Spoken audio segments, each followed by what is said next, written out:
बच्चों बहुत स्वागत है आप लोगों का आज की क्लास में। मैं हूं आपका केमिस्ट्री टीचर सुनील यादव।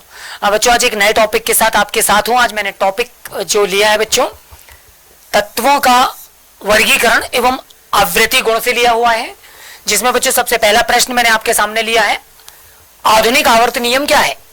मैं आज आपको आधुनिक आवर्त नियम की जानकारी दूंगा बच्चों। इसके अलावा बच्चों उसी में इंक्लूडेड है आधुनिक आवर्त सारणी की प्रमुख विशेषताएं। यहां पर मैंने 3 लिखा है कि प्रमुख 3 विशेषताएं, मैं आपको 3 से ज्यादा भी अवगत कराऊंगा। तो बच्चों जल्दी से हम समझ लेते हैं कि जो आधुनिक आवर्त नियम है वो क्या होता है। बच्चों बहुत अच्छी तरह से समझिए कि हमारी प्रकृति में जब वैज्ञानिकों के द्वारा तत्वों की खोज निरंतर होती रही तो तत्वों के अध्ययन को सुगम बनाने के लिए, सरल बनाने के लिए यह जरूरी था कि हम उनको एक कुछ इस क्रम में व्यवस्थित करें या कुछ इस तरह से रखें कि उनके अध्ययन की जो प्रणाली हो वो सुविधाजनक और सरल हो। इसके लिए पूर्व में भी बहुत सारे वैज्ञानिकों ने अपने अपने तर्क दिए थे, जिनमें सबसे ज्यादा जो सफलता थी वो मेंडलीफ को प्राप्त हुई थी। ठीक है। और बच्चों प्रारंभ में हम मेंडलीफ के आवर्त नियम को लेकर हम अध्ययन करते थे तत्वों के वर्गीकरण को सुगमता पूर्वक समझने के लिए। और मेंडलीफ का जो आवर्त नियम था वो परमाणु भार के जो आवृत्ति फलन के रूप में दिया गया था। यानी वहां पर उन्होंने ये विचार व्यक्त किया था कि तत्वों को अगर हम उनके परमाणु भार के बढ़ते क्रम में संयोजित करें या रखें, इस आधार पर उन्होंने आवर्त सारणी का निर्माण किया था। काफी समय तक वो मान्य था और चलन में था और उसकी भूमिका जो थी वो महत्वपूर्ण थी। लेकिन बहुत सारे कंट्राडिक्शन वहां पर आए और संपूर्ण बातें मेंडलीफ की आवर्त सारणी के द्वारा स्पष्ट नहीं हो सक रही थी। ठीक है। जैसे कि एक छोटा सा एग्जांपल आपके सामने रख दूं कि मेंडलीफ की आवर्त सारणी में हाइड्रोजन का स्थान सुनिश्चित नहीं था। पहली बात, हाइड्रोजन का जब स्थान दिया गया, बाद में हाइड्रोजन के समस्थानिकों की खोज कर ली गई, तो अब हाइड्रोजन के साथ हाइड्रोजन के समस्थानिकों को रखने के लिए कोई पर्याप्त स्थान नहीं था और फिर वो स्पष्ट भी नहीं कर पाए कि अब इसको किस तरह से रखा जाएगा। और यही वजह थी कि लगातार उसमें वैज्ञानिकों का हस्तक्षेप होता रहा और एक समय आया जब आधुनिक आवर्त सारणी को वैज्ञानिकों ने विचार में रखा और मेंडलीफ की आवर्त सारणी में आवश्यक संशोधन किए गए और आधुनिक आवर्त सारणी का निर्माण किया गया। तो बच्चों आधुनिक आवर्त सारणी जिन तर्कों पर बनी, उसी तर्क को हम आधुनिक आवर्त सारणी या आधुनिक आवर्त नियम के रूप में भी जानते हैं। तो हम बच्चों समझने का प्रयास करेंगे कि आधुनिक आवर्त नियम जो है वो क्या कहता है। बच्चों बहुत अच्छी तरह से समझिए, तत्वों के भौतिक एवं जो रासायनिक गुण हैं बच्चों, वो उनके परमाणु क्रमांक यानी कि परमाणु संख्या के क्या है, आवृत्ति फलन होते हैं। कहने का मतलब यह है बच्चों कि जब हमने आवर्त सारणी बनाई है, जब हमने आवर्त सारणी का निर्माण किया, तो हमको तत्वों को उनके परमाणु क्रमांक के बढ़ते क्रम में जमाना चाहिए।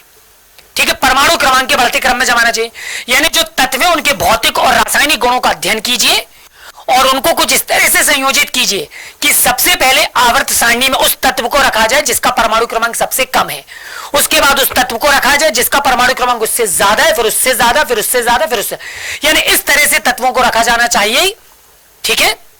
यह आधुनिक आवर्त नियम कहलाता और इसके आधार पर आधुनिक आवर्त सारणी का निर्माण किया गया। बच्चों ये जो आधुनिक आवर्त सारणी बनाई गई, इस आधुनिक आवर्त सारणी की अपनी कुछ प्रमुख विशेषताएं भी हैं कि इसको क्यों इतनी वरीयता या इसका क्यों इतना इंपॉर्टेंस है। बच्चों सबसे पहला इंपॉर्टेंस है कि यह आवर्त सारणी या जो आवर्त नियम है, ठीक है, वो तत्वों के इलेक्ट्रॉनिक विन्यास पर आधारित है। यानी सबसे पहले तत्वों के बहुत अच्छी तरह से इलेक्ट्रॉनिक विन्यास बनाया गया और उनका अध्ययन किया गया सुगमता पूर्वक, और उस इलेक्ट्रॉनिक विन्यास के आधार पर तत्वों को उनके परमाणु क्रमांक के बढ़ते क्रम में संयोजित किया गया जैसा कि नियम कहता था उसके आधार पर। और इसीलिए ये एक महत्वपूर्ण विशेषता है। दूसरी महत्वपूर्ण विशेषता बेटा कि इसमें धातु और अधातु तत्वों की को पृथक कर दिया गया। यानी यहां पर हमको यह बता दिया गया कि तत्वों को रखा तो गया, लेकिन अधातु तत्वों को अलग कर दिया गया और धात्विक तत्वों को अलग कर दिया गया। तो ये एक दूसरी महत्वपूर्ण विशेषता भी है इसकी। बच्चों अगली जो महत्वपूर्ण विशेषता ये है कि संक्रमण तत्वों को सामान्य तत्वों से अलग स्थान पर रखा गया।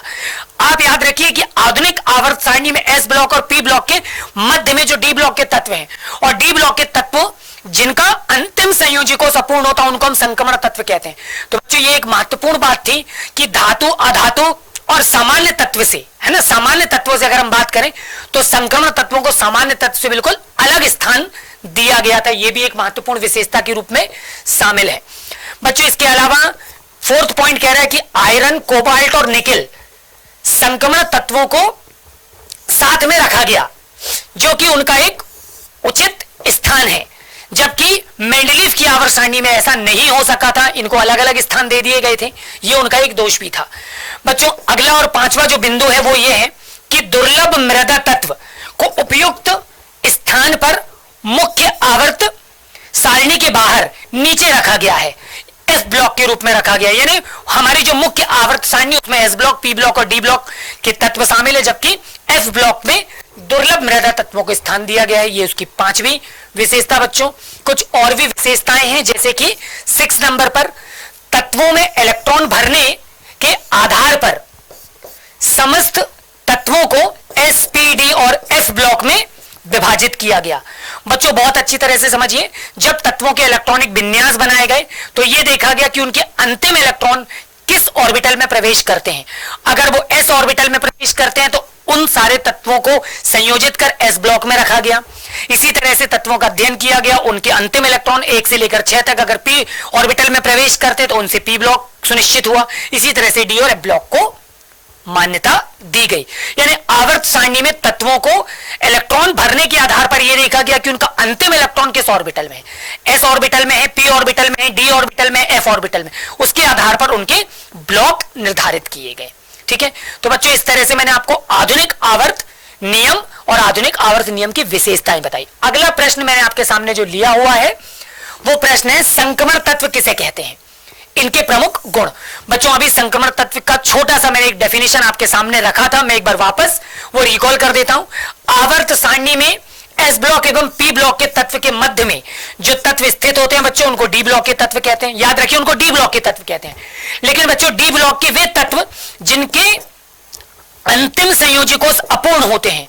बच्चों ध्यान से सुनिए मेरी बात को कि आधुनिक आवर्त सारणी में एस ब्लॉक और पी ब्लॉक के तत्व के मध्य में स्थित जो तत्व हैं वो डी ब्लॉक के तत्व हैं, और डी ब्लॉक के वे तत्व जिनके अंतिम संयोजकों से अपूर्ण होते हैं बच्चों, जिनके अंतिम संयोजकों से अपूर्ण होते हैं वो तत्व कहलाते हैं संक्रमण तत्व कहलाते हैं। ठीक है बच्चों, संक्रमण तत्वों के कुछ गुण हैं, जैसे सबसे पहला गुण इनमें धात्विक चमक होती है।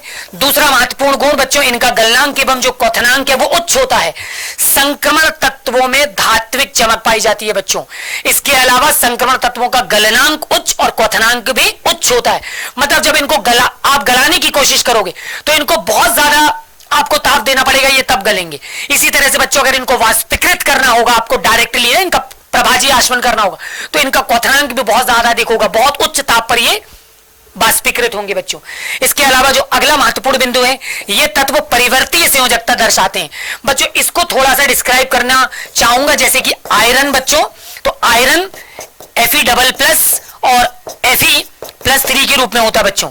तो आयरन +2 और +3 में जब ये +2 होता है तो ये फेरस और +3 में ये फेरिक होता है बच्चों। इसी तरह से जो कॉपर है वो +1 और कॉपर जो वो +2, जब ये +1 होता तो क्यूप्रस और जब ये +2 होता तो क्यूप्रिक के रूप में होता। तो इस तरह से हम ये बोलते हैं बच्चों इनमें परिवर्ती संयोजकता प्रदर्शित करने का गुण होता। अब क्यों होता वो एक महत्वपूर्ण कारण है, जो कि एक अपने आप में ये प्रश्न है जिसकी आवश्यकता हमको कुछ समय के बाद होगी।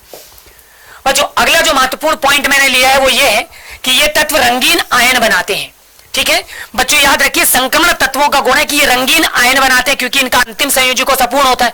इलेक्ट्रॉन बच्चों जब निम्न ऊर्जा स्तर से उच्च ऊर्जा स्तर में कूदता है तो वो जितनी ऊर्जा अवशोषित करके जाता है वही ऊर्जा दृश्य प्रकाश में जल उठती है, जो हमको आयन रंग, मतलब जो ऊर्जा जलेगी वो हमको रंग के रूप में दृश्य प्रकाश में दिखाई देगी, और इसीलिए हम बोलेंगे ये रंगीन आयन बनाते हैं। बच्चों इसके अलावा ये तत्व अनुचुंबकीय गुण प्रदर्शित करते हैं। बच्चों इनके संयोजी कोष है ना, डी ऑर्बिटल में रिक्त, डी ऑर्बिटल में अयुग्मित इलेक्ट्रॉन होते हैं, और जिनमें भी अयुग्मित इलेक्ट्रॉन होंगे उनकी प्रकृति हमेशा कैसी होगी, अनुचुंबकीय होगी।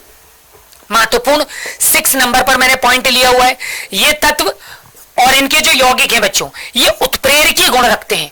बच्चों याद रखिए, जो संक्रमण तत्व है ना, सामान्यतः इनका जो उपयोग है ये उत्प्रेरक के रूप में होता है। अब आप लोग उत्प्रेरक के बारे में जानते होंगे कि उत्प्रेरक वे रासायनिक पदार्थ हैं जो रासायनिक क्रिया में भाग नहीं लेते, लेकिन ये रासायनिक क्रिया को क्या कर देते बेटा, परिवर्तित कर देते हैं। या अभिक्रिया के वेग को या तो बढ़ा देते हैं या तो अभिक्रिया के वेग को कम कर देते हैं, मतलब परिवर्तित कर देते हैं, उत्प्रेरक कहलाते हैं।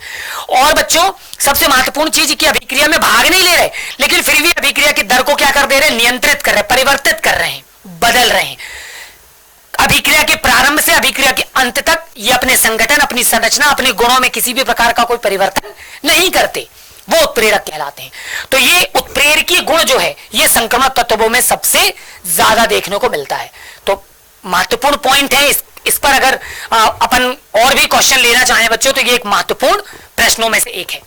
इसके अलावा जो अगला प्रश्न मैंने आपके सामने ले रखा है बच्चों, वो है आयनन ऊर्जा किसे कहते हैं, इसकी आवर्तिता को समझाना है बच्चों। और सबसे महत्वपूर्ण चीज कि आयनन ऊर्जा को प्रभावित करने वाले जो कारक हैं उनका मुझे आपको वर्णन करके देना है। बच्चों आयनन ऊर्जा याद करिए, मैंने इससे पहले कुछ वीडियो में आपको आयनन ऊर्जा के बारे में समझा रखा था कि किसी तत्व की विलगित गैसीय अवस्था से एक या एक से अधिक इलेक्ट्रॉनों को पूर्ण रूपेण बाहर निकालने के लिए हमको जिस ऊर्जा की आवश्यकता होगी वो ऊर्जा आयनन ऊर्जा कहलाएगी। बच्चों आयनन ऊर्जा की जो इकाई है, तो बच्चों आप याद रखिए वो इकाई होती है इलेक्ट्रॉन वोल्ट। ठीक है बच्चों, आयनन ऊर्जा की इकाई इलेक्ट्रॉन वोल्ट होती है। बच्चों महत्वपूर्ण चीज, आयनन ऊर्जा के मैंने आपको प्रकार बताए थे, और आयनन ऊर्जा 3 प्रकार की होती है। बच्चों आयनन ऊर्जा, प्रथम आयनन ऊर्जा, द्वितीय आयनन ऊर्जा और तृतीय आयनन ऊर्जा। ठीक, प्रथम, द्वितीय और तृतीय, ये 3 प्रकार की आयनन ऊर्जाएं होती हैं। बच्चों याद रखिए, आयनन ऊर्जा की जब हम आवर्तिता की बात करेंगे तो आवर्तिता में हम इसको वर्गानुसार समझाएंगे। ठीक है, वर्ग के अनुसार। और बच्चों हम इसको कहां पे समझाएंगे, हम इसको समझाएंगे आवर्तानुसार, यानी आवर्त के अनुसार। बच्चों बहुत अच्छी तरह से याद रखिए, वर्गानुसार आयनन ऊर्जा का मान क्या होता है, घटता है। ठीक है, और आवर्तानुसार आयनन ऊर्जा का मान क्या होता है, बढ़ता है। तो बहुत संक्षिप्त में मैंने आपको ये जानकारी दी, इसको मैंने डिटेल में ऑलरेडी आपको वीडियो में कवर कर रखा है, आप उन वीडियोस में जाकर इसको देखिएगा। बच्चों इसके अलावा महत्वपूर्ण पॉइंट, आयनन ऊर्जा को प्रभावित करने वाले कारक। बच्चों आयनन ऊर्जा को प्रभावित करने वाले कारकों में सबसे पहला परमाणु आकार।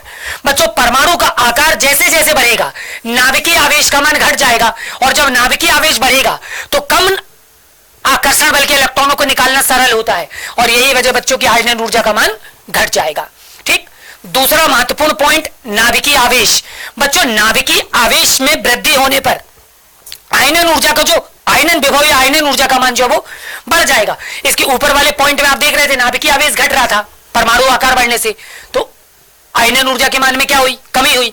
यहां पर नाभिकीय आवेश बढ़ रहा है तो सीधी सी बात है, नाभिकीय आवेश बढ़ेगा तो इलेक्ट्रॉन पर आकर्षण बल बढ़ जाएगा, इलेक्ट्रॉन को निकालना कठिन हो जाएगा, हमको ज्यादा ऊर्जा खर्चनी पड़ेगी और आयनन ऊर्जा का मान बढ़ जाएगा।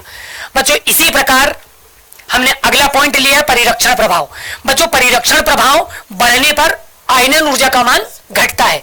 याद रखिए तत्वों पर जैसे जैसे परिरक्षण प्रभाव का मान बढ़ेगा आयनन ऊर्जा घटने लगेगी। बच्चों चौथा महत्वपूर्ण पॉइंट मैंने लिया वेधन क्षमता। तो आप याद रखिए इलेक्ट्रॉन युक्त कक्षकों की जो वेधन क्षमता है वो कैसी होती है, अधिक होने पर आयनन विभव का मान क्या होता है, बढ़ता है। यानी बच्चों जैसे कि s ऑर्बिटल की जो वेधन क्षमता ये सबसे ज्यादा, p की उससे कम, d की उससे कम, f की सबसे कम। यानी अगर आपका अंतिम इलेक्ट्रॉन f ऑर्बिटल में है तो ऐसे इलेक्ट्रॉनों की जो वेधन क्षमता होगी वो सबसे कम होगी, जबकि इलेक्ट्रॉन अगर s ऑर्बिटल में तो इनकी वेधन क्षमता सबसे अधिक होगी। ठीक है, मेरी बात समझ में आई? तो बच्चों इस तरह आज मैंने आपको कुछ महत्वपूर्ण प्रश्नों से अवगत किया और मैंने आपको महत्वपूर्ण प्रश्नों की जानकारी दी। ऐसे ही कुछ और भी इंटरेस्टिंग वीडियो के साथ आपसे पुनः मुलाकात होगी, तब तक अपना ख्याल रखिए।